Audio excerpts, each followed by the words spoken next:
Welcome to Let's Talk About Conflict with your host, Lynne Nash. Hello and welcome back to Let's Talk About Conflict. My name is Lynne Nash. I'm your host, and I am an attorney mediator in lovely Dallas, Texas. If you are watching this on YouTube, you will see there is a little bit of skyline out my shoulder in the window behind me because it is the evening and the neon is starting to be lit up. So, what do I have for you today? Well, today I want to talk to you about toxic people. And no, that is not a technical term. It is a way to help you understand and me describe some people who just have the ability to create conflict just about everywhere they go. Toxic people are people who blur boundaries.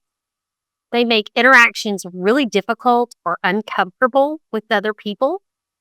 Toxic people skew relationships to accommodate their needs and their demands.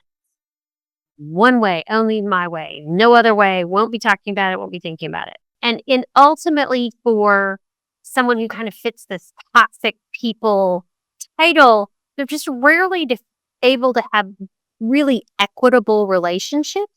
So having an equal partner at home or an equal partner in the workplace where you can see your team as an equal. If it's always, I'm smarter than everybody, or I'm the victim, or I'm the what, those are the toxic people I'm talking about. I'm pretty sure you can picture a few right now. I don't doubt it.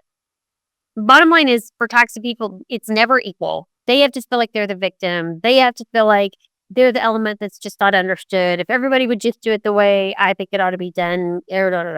So my best friend and I get on the phone and just absolutely tear the world apart and try and put it back together and generally get off the phone saying, well, now that we've solved everybody's problem, if they just listen to us, this would get easier. That is a joke. However, really toxic people mean it. And they think they already have the answer and they think they're right about everything. And they don't see equity in working with other people. So why, Lynn? Why? Why do you want to talk about toxic people? We all have to live with them. Why are we going to talk about it? Okay. Hang on. Stay with me. It's really, really important on a show about conflict that I'm able to point out some of the conflicts that we can and can't avoid. Because sometimes those toxic people are really close to you, maybe even related to you by blood and things like that, right? Okay. Let me take a step back and give you a little study here. The Friedrich Schiller University in Germany did research on toxic people who were identified as toxic people. And they found that exposure to stimuli that can cause really strong emotion, the ones you experience when you have to be around really toxic, really difficult people, it caused subjects' brains to have massive stress responses. Okay. So whether it came through negativity or cruelty or the victim syndrome, these people that we find to be toxic, they send our brains into a stressed out state. Okay. And this university that did the study goes on to say, you should avoid this however possible. Okay, well, guess what? You can't avoid this every chance.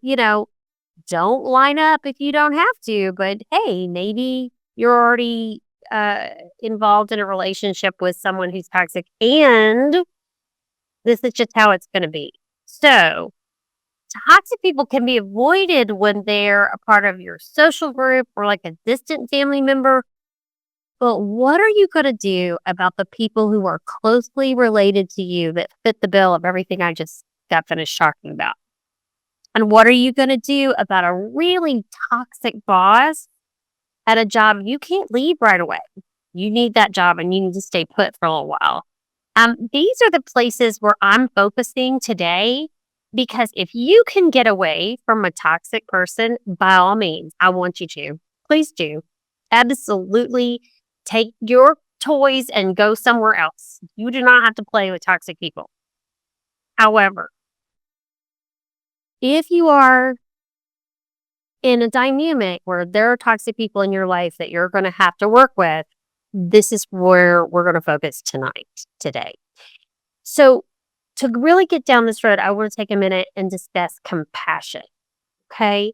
I get really irritated when people do not understand what the difference is in compassion or empathy or all of these things. So we're going to talk about this for just a second. The definition, compassion is just a really multifaceted emotional response characterized by deep awareness of the suffering of others, coupled with a genuine desire to alleviate that suffering. Okay.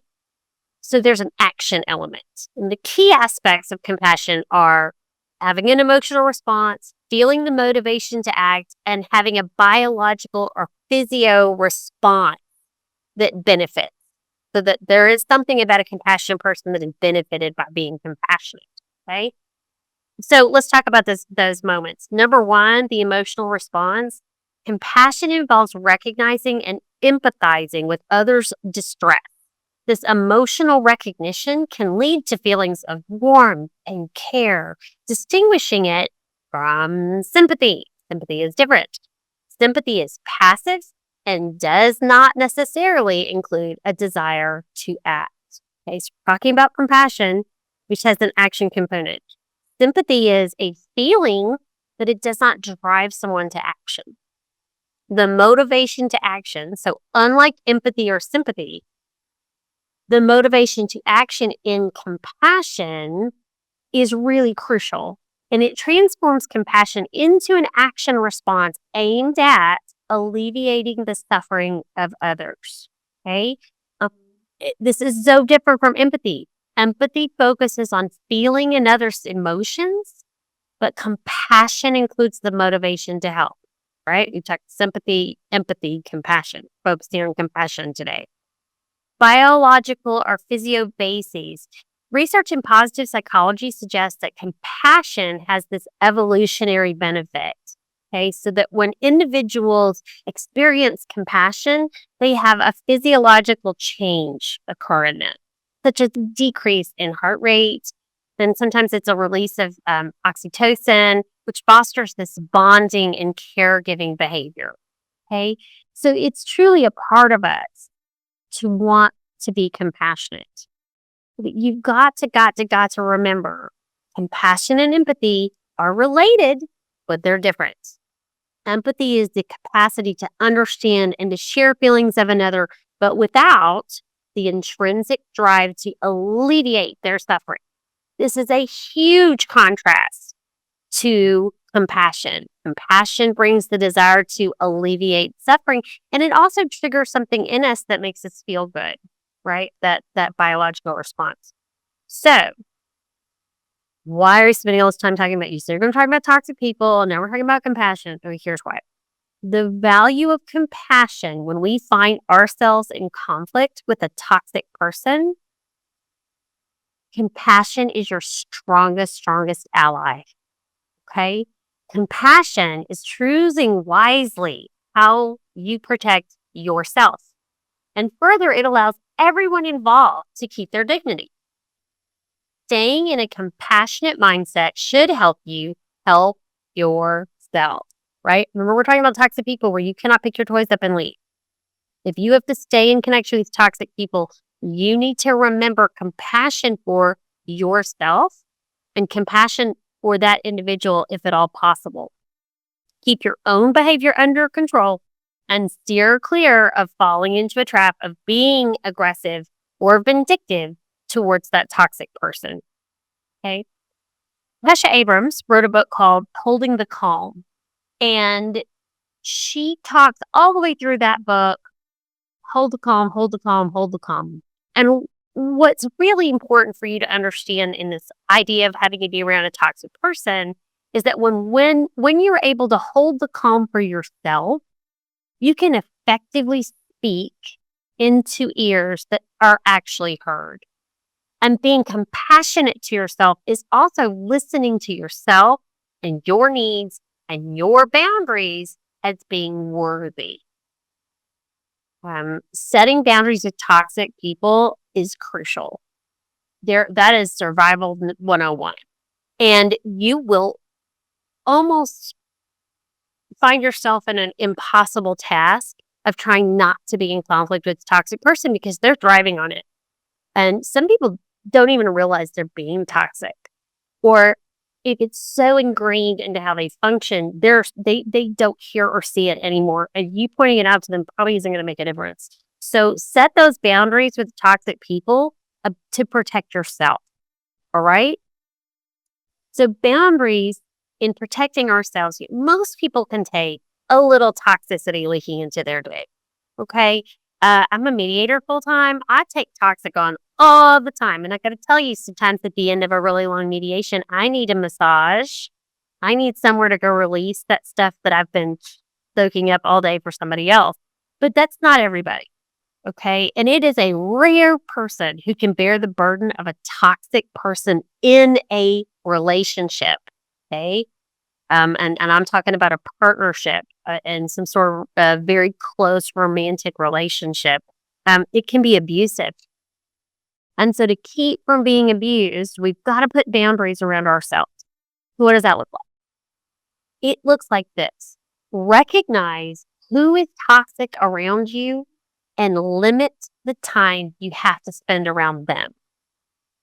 It looks like sending emails rather than having that one-on-one meeting, if at all possible. Because you've been down that road and you know what's going to happen. It can look like speaking up for yourself. But just remember, if you speak up for yourself, a toxic person probably does not think they are toxic.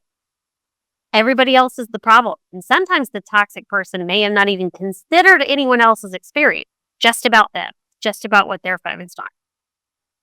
So speaking up for yourself can cause you a bigger problem than maybe you want to take on. So just weigh it out.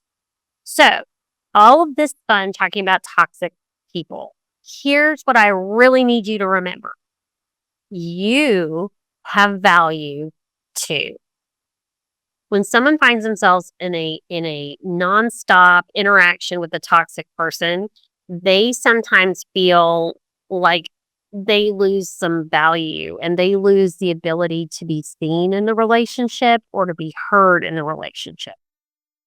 So I want you to hear me really clearly. Your self-worth is one of the most valuable things you stand on when you interact with a toxic person.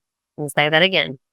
Your self-worth it's one of the most valuable things you can stand on when you have to interact with a toxic person. And there is nothing in this whole big wide world that is only about one side of an interaction.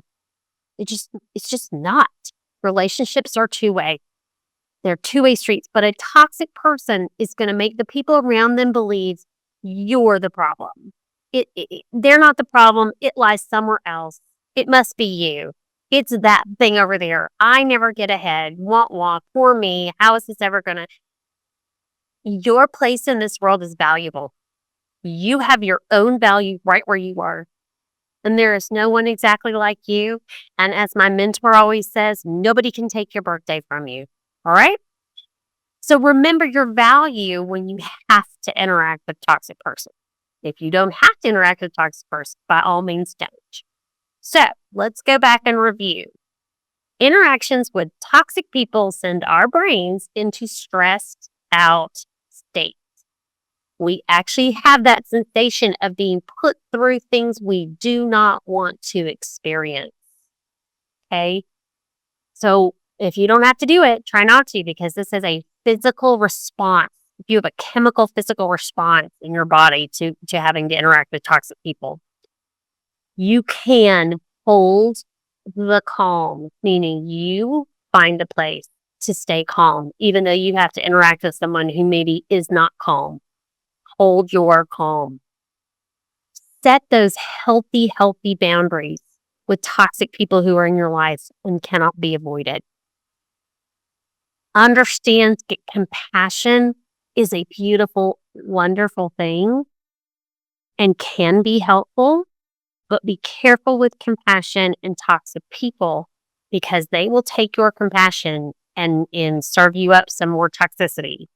Rather, take your compassion that you understand and aim it towards yourself, your self-worth, and your compassion to yourself, about how you're going to be treated and how you deserve to be treated in this world. So finally, stand in your value. You have value and you belong, even though toxic people make you maybe not feel that way. No, it just isn't going to matter. If a toxic person wants to come at you with the negativity or with cruelty or by playing the victim, you're going to know your worth. And that's what you're going to stand on when you have to interact with these people, because you just have to. I've had some toxic people in my life that I did not have a way around it. And in the end, I just set a boundary where I didn't see that person.